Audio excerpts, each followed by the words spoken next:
Ce que tu m'écris et ce que j'entends me fait bien augurer de toi. Tu ne cours pas à droite et à gauche, et tu ne te jettes pas dans la course ni entretiens en toi l'agitation. Cette instabilité est celle d'un esprit malade. Le premier indice d'une âme bien équipée est, selon moi, de savoir se fixer et séjourner avec soi. Or, prends-y bien garde.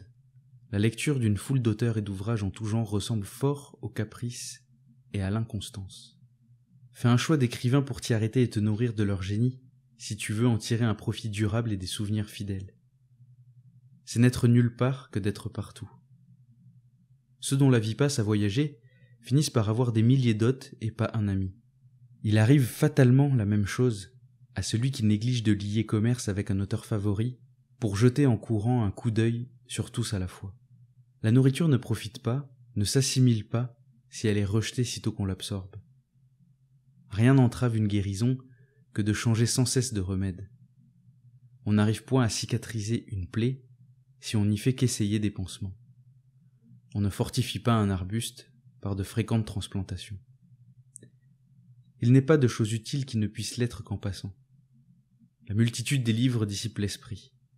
Ainsi, ne pouvant lire tout ce que tu pourrais avoir, c'est déjà assez de posséder ce que tu peux lire. Tu dis « Mais j'aime feuilleter tantôt l'un, tantôt l'autre ». Goûter un peu de tout est le fait d'un estomac affadi. Ils ne nourrissent pas ces divers aliments qui se combattent et qui l'encrassent. Lis donc régulièrement les livres les plus estimés, et si parfois tu en parcours d'autres distraitement, par fantaisie, reviens vite au premier. Fais chaque jour provision de quelques armes contre la pauvreté, la mort, contre tous les autres fléaux, et de plusieurs pages parcourues, extraisant une pensée à bien digérer ce jour-là. C'est également ce que je fais. Dans la foule des livres que j'ai lus, je m'empare d'une formule. Aujourd'hui, c'est chez Épicure que je l'ai trouvée.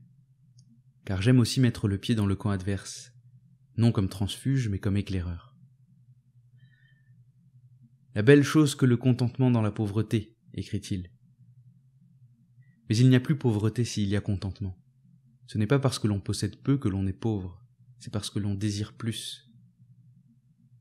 Qu'importe combien cet homme possède en banque ou dans ses greniers, ce qu'il engraisse de troupeaux, ce qu'il touche comme intérêt, s'il dévore en espoir le bien d'autrui, s'il suppute non ce qu'il a acquis, mais ce qu'il voudrait acquérir.